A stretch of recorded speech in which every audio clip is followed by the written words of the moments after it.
Bulletin का बाकायदा आगाज करेंगे। आपको बताएं कि वज़ीर-ए-आज़म इमरान खान की ज़ेर-ए-सदारत कौमी सलामती कमेटी का इजलास, मुश्तरका एलामिया जारी कर दिया गया। एलामिया में एहतजाज के दौरान जानी और माली नुकसान पर शदीद तशवीश का इजहार किया है। इसी सारे के सारे मामले के ऊपर बात करेंगे। समा के नुमाइंदा खुसूसी अब्बास शब्बीर हमारे साथ हैं। अब्बास शब्बीर, एलामिया में क्या कुछ कहा गया है, वज़ीर-ए-आज़म ने क्या कुछ कहा है? देखें, एक अहम मामला है और हसास मामला है जिस पर आज वज़ीर-ए-आज़म इमरान खान की ज़ेर-ए-सदारत कौमी सलामती कमेटी का इजलास हुआ। वफाकी वज़रा, मुशीर कौमी सलामती, chairman joint chief of staff committee, तीनों मुसल्लह अफवाज के सरबराहान, DG ISI, IB और FIA और सीनियर और सिविल अस्करी हुकाम ने शिरकत की। कमेटी को मुल्की दाखिली सूरत हाल और TLP के एहतजाज के हवाले से तफसीली तौर पर ब्रीफ किया गया। वज़ीर-ए-आज़म ने कहा कि किसी भी ग्रुप या अनासर को अमनो आमा की सूरत हाल बिगाड़ने और हुकूमत पर दबाव डालने की इजाजत नहीं दी जाएगी। TLP एहतजाज के दौरान जानो माल को नुकसान पहुँचाने पर गहरी तशवीश का इजहार किया गया। कौमी सलामती कमेटी ने कहा कि कानून की अमल दरामदी में खलल डालने की मजीद कोई रियायत नहीं दी जाएगी। कमेटी ने पुलिस की पेशावराना कारकर्दगी और तहम्मुल को खराज तस्लीम पेश किया, जिनके 4 एहलकार शहीद और 400 से ज्यादा जख्मी हुए। कमेटी ने आदा किया कि तहम्मुल का मतलब हरगिज कमजोरी न समझा जाए। पुलिस को जानो माल के तहफ़्फ़ुज़ के लिए दिफा का हक हासिल है। कमेटी में ये भी बात सामने आई कि रियासत पुरअमन एहतजाज के हक को तस्लीम करती है, ताहम TLP ने दानिस्ता तौर पर सरकारी निजी इमलाक को नुकसान पहुँचाया और एहलकारों पर तशद्दुद किया। ये रवैया किसी सूरत काबिल कबूल नहीं। हुकूमत कानून नाफिज करने वाले एहलकारों की हर किस्म इमदाद और पुष्पनाई जारी रखेगी क्योंकि अवाम का तहफ़्फ़ुज़ करें। वज़ीर-ए-आज़म ने यह भी कहा कि वज़ीर-ए-आज़म ने साथ साथ ये बात भी बता दीजिएगा, शोहदा, पुलिस के शोहदा, उनके लिए भी कुछ कहा गया? जी सॉरी, मैं आपसे बाद में भी बात करती हूँ। थोड़ा सा हम यहाँ पर ना तज्जिया भी शामिल कर लेते हैं। अब हमारा साथ देंगे, अब हमें ज्वाइन करेंगे खालिद अजीम साहब, ब्यूरो चीफ इस्लामाबाद। खालिद अजीम साहब, अहम मामले के ऊपर अहम अलामिया सामने आया और ऐसी सूरत में आया, वज़ीर-ए-आज़म ने बिल्कुल साफ बात कर दी है, एक जानिब, दूसरी जानिब पुलिस के शोहदा। ये मामला भी बहुत हसास है, प्लीज़ अपना तज्जिया दीजिए इस पर। देखिए जी, बहुत ज़रूरी होता है कि जो फोर्सेस स्टेट के बिहाफ पे कोई भी एक्शन ले रही होती हैं, उनको अगर किसी जगह पे आपने महदूद किया हुआ है और उनके इख्तियारात को आपने उस पर कोई कदगन लगाई हुई है, तो उसका अगर कोई नुकसान होता है डिमोरलाइजेशन होती है। उस डिमोरलाइजेशन का तासुर ख़त्म करने के लिए ही प्राइम मिनिस्टर ने ये बात कही है कि जो पुलिस के लोग हैं उनके साथ इस अंदाज की ज्यादती नहीं होने दी जाएगी। जिस तरह की ये इत्तलाहत आ रही है कि उनको बराह रास्त फायरिंग का निशाना बनाया गया है। और इसके साथ साथ दूसरा आस्पेक्ट जो लिया गया है, क्योंकि वो तो एक्शन इस बात के लिए कर रहे थे कि जो पब्लिक अमलाक हैं उनको बर्बाद न किया जाए और जो आम आदमी की ज़िंदगी है उसमें जो रुकावटें खड़ी हो रही हैं वो ना हो। तो इस सारे मामले को जो है वो इस आज के इजलास में गौर किया गया और ये कहा कि इस तरह से तो ये तासुर मिलेगा कि रियासत की कोई रिट नहीं है। रियासत अगरचे सबके साथ ऐसा सलूक करना चाहती है कि जिसमें कोई बहुत हावी आने का ये कोई जालमाना रियासत का तस्वर ना हो, लेकिन इसके साथ साथ लोगों को तहफ़्फ़ुज़ फराहम करना जो है वो भी रियासत की जिम्मेदारी है। दूसरा ये जो कानून नाफिज करने वाली फोर्सेस हैं उनको उनका मोराल किसी तौर पे डाउन नहीं होना चाहिए। इसी वजह से ये कहा गया है कि जो इस मामले में जो फसाद फैला रहे हैं और जिन्होंने कानून को हाथ में दिया है उनके खिलाफ सख्ती से निपटा जाएगा और पुलिस को भी ये लगता है कि मज़ीद इख्तियारात भी दिए जाएंगे और उसके साथ साथ रेंजर्स की सपोर्ट देने का फैसला तो पहले ही हो गया है। तो ये एलामिया जो है ऑलमोस्ट उसी जो इक़दामात बिल्कुल ठीक कह रहे हैं खालिद अजीम साहब कि एलामिया जारी किया गया है और उसमें यही कहा गया है कि जो रियासत है उसका मकसद ये नहीं कि सख्ती के साथ निपटा जाए, मगर इस सारी सूरत हाल पर एक फाइन लाइन को डिफाइन कर दिया गया है। बहुत शुक्रिया खालिद अजीम साहब।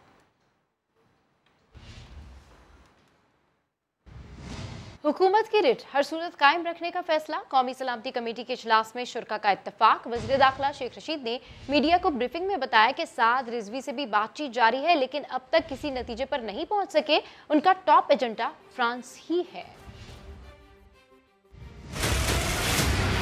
कौमी सलामती कमेटी का अहम इजलास 2 घंटे तक जारी रहा। फैसला आज कौमी सलामती की मीटिंग में हुआ, गवर्नमेंट की रिट को कायम रखा जाएगा। पुलिस को रेंजर्स के मुतहद कर दिए, एंटी टेररिस्ट एक्ट के इख्तियारात भी दिए गए हैं। साथ रिजवी साहब से भी बातचीत हो रही है। फ्रांस जो है यूरोपीय यूनियन को हेड कर रहा है। हमारी कोशिश है कि मामलात अफाम और तफहीम से तय हो जाए। अगर नहीं हो सकते, जो कि अभी तक किसी नतीजे पर नहीं पहुंचे, 4 पुलिस वाले शहीद हो गए, 80 से ज्यादा पुलिस वालों को गोलियां लगी हैं, जख्मी हैं, जिसमें 6 से 8 की हालत क्रिटिकल है। जब मुल्क की अमन व अमान की फोर्स पर गोली चलाई जाती है, दुनिया हमारी जगहसाई कर रही है और सारा सोशल मीडिया ये बाहर से चला रहे हैं। व्हाट्सएप इंडिया से चल रही है, हांगकांग से चल रही है, साउथ कोरिया से चल रही है, साउथ अफ्रीका से चल रही है, अमेरिका और बरतानिया से चल रही है, और जो पाकिस्तान में है FIA को कल मैंने देखने की हिदायत कर दी है। और अब मामला बलूचिस्तान की सियासत का। अमीर अब्दुल कुद्दूस बिज़ेंजो बलूचिस्तान के नए वज़ीर आला बन गए। गवर्नर हाउस में हलफ बर्दारी की तकरीब हुई, जिसमें अरकान असम्बली समेत मुख्तलिफ सियासी रहनुमाओं ने शिरकत की। अब्दुल कुद्दूस बिज़ेंजो 39 वोट लेकर बिला मुकाबला मुंतखब हुए थे। बलूचिस्तान असम्बली में रायशुमारी के दौरान मुस्ताफ़ी होने वाले वज़ीर आला जाम कमाल गैर हाजिर रहे। इस मौके पर नौ मुंतखब वज़ीर आला अब्दुल कुद्दूस बिज़ेंजो का कहना था कि मेरी जमात के तमाम अरकान अपने अपने हलकों के वज़ीर आला होंगे। मज़ीद उन्होंने क्या कहा, आपको दिखाते हैं।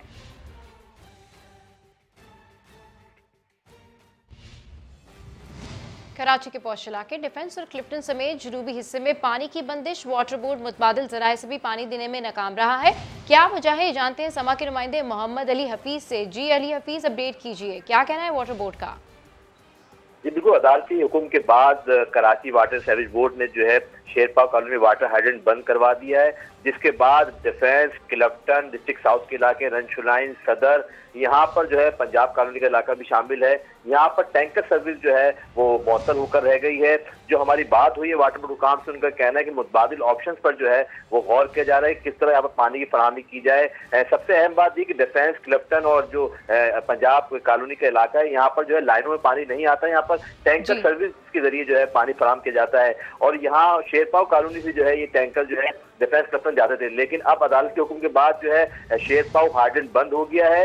एमटी वाटर बोर्ड का कहना है कि मुख्तलिफ ऑप्शंस पर गौर किया जा रहा है, जिसके जरिए जो है डिफेंस, क्लिफ्टन इलाकों में जो है पानी की सप्लाई की जाए। अहम बात ये कि सरकारी इदारों हैं, अस्करी इदारे हैं, यहाँ पर भी जो है पानी का बुरहान पैदा हो गया। ठीक है, डिफेंस, क्लिफ्टन समेत जनूबी कराची में पानी की बंदिश। अपडेट करने के लिए शुक्रिया अली हफीज। पीपल्स पार्टी का कराची की बनारस चौक पर महंगाई के खिलाफ एहतजाज शहरियों के लिए दर्द सर बन गया। औरंगी टाउन जाने वाला रास्ता बंद होने की वजह से ट्रैफिक जैम हो गया। अब से कुछ देर पहले की सूरत हाल बता रहे समा के नुमाइंदे सलमान अहमद। जी देखिए, इस वक्त मैं मौजूद हूँ बनारस चौक पर, जहाँ पर पाकिस्तान पीपल्स पार्टी की जानिब से महंगाई के खिलाफ एहतजाज किया जा रहा है। लेकिन इस एहतजाज की वजह से जो बनारस फ्लाईओवर है उसका एक ट्रैक जो औरंगी की तरफ जाता है उसको बंद किया गया है, जिसकी वजह से जो नीचे के ट्रैफिक आप मेरे कब में भी देख सकते हैं कि बदतरीन ट्रैफिक जाम है। शहरी इंतहाई मुश्किलात का शिकार हैं, गाड़ियों की लंबी कतारें लगी हैं और शहरी जो है वो इस एहतजाज की वजह से इंतहाई परेशान दिखाई देते हैं। जी खबरों में आगे देखिए, रहमदिल traffic warden. Supreme court registry ने तिजोरी हाइट्स गिराने का हुक्म दे दिया। कमिश्नर कराची को 1 माह के अंदर स्ट्रक्चर गिराने की हिदायत की गई है। अदालत ने अलॉटीज को 3 माह में मुआवजा अदा करने की भी हिदायत कर दी है। इस हवाले से रिपोर्ट कर रहे हैं इरफान उल हक। शारा फैसल पर गैर कानूनी तौर पर कायम नस्ला टावर गिराने के अदालती हुक्म की बाज़गश्त थमी न थी कि सुप्रीम कोर्ट ने गुलशन इकबाल में रेलवे अराजी पर कायम तिजोरी हाइट्स को भी गिराने का हुक्म दे दिया। सुप्रीम कोर्ट कराची रजिस्ट्री में केस की समाअत शुरू हुई तो तिजोरी हाइट्स के वकील रजा रब्बानी ने बताया कि उनका मौक्किल जगह खाली करने के लिए तैयार है।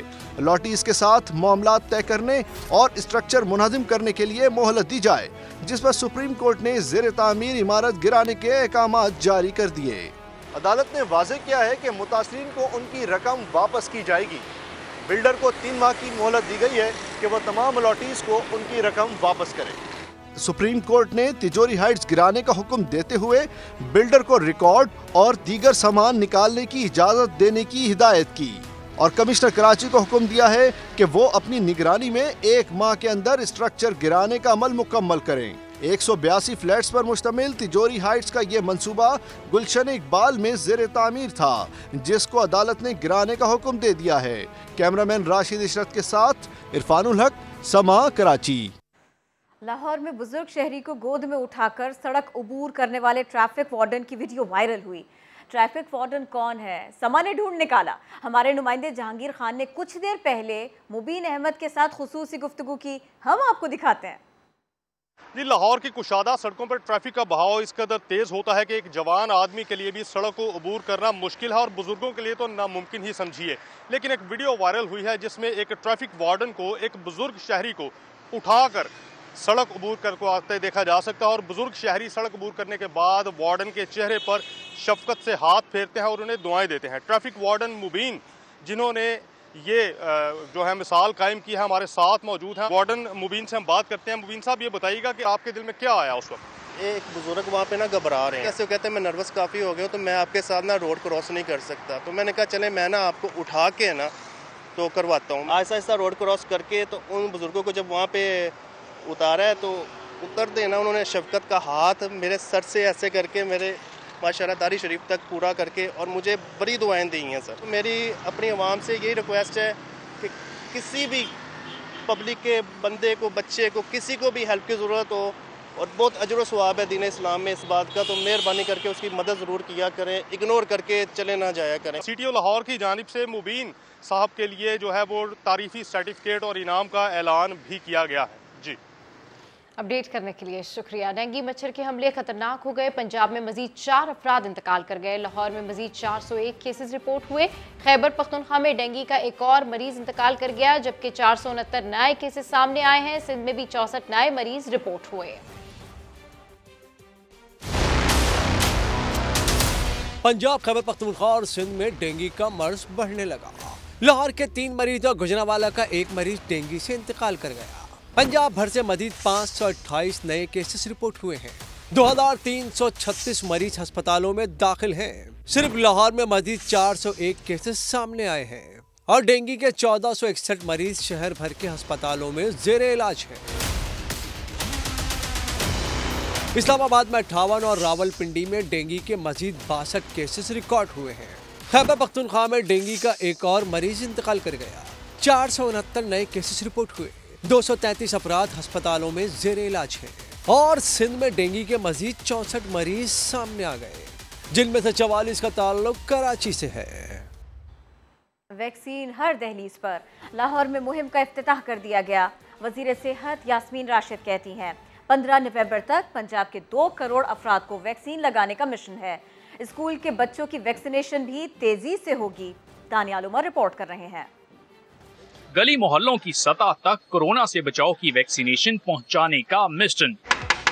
पंजाब हुकूमत ने रीच एवरी डोर मुहिम का इफ्तिताह कर दिया। वजीर सेहत पंजाब यास्मीन राशिद और वजीर स्कूल एजुकेशन मुराद रास ने गवर्नमेंट पायलट स्कूल में बने सेंटर से इफ्तिताह किया।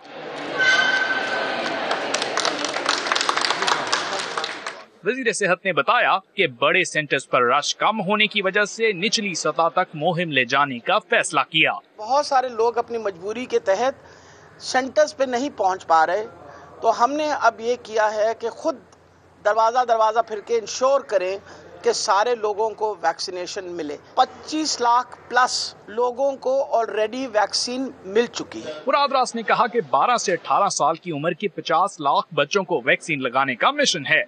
मेरी सबसे रिक्वेस्ट है, स्पेशली माँ बाप से रिक्वेस्ट है, टीचर्स से रिक्वेस्ट है कि सब बच्चों को वैक्सीनेट करें। मुहिम के तहत शहर में यूनियन काउंसिल्स, स्कूल्स और सरकारी डिस्पेंसरियों की सतह पर वैक्सीनेशन सेंटर बनाए गए हैं, जहां लोग बआसानी जाकर वैक्सीन लगवा सकेंगे। कैमरामैन अजहर इकबाल के साथ दानियाल उमर, समा, लाहौर। भारत में मसाजिद महफूज ना ही मुसलमानों के घर और कारोबार। मोदी सरकार ने हिंदुस्तान की सबसे बड़ी अक़लियत पर जिंदगी के दरवाजे बंद कर दिए। पाकिस्तान ने शदीद मजम्मत करते हुए कहा है कि भारतीय हुकूमत मुसलमानों और उनके इमलाक का तहफ़्फ़ुज़ करने में नाकाम हो गई। इस्लामाबाद से ये रिपोर्ट देखिए।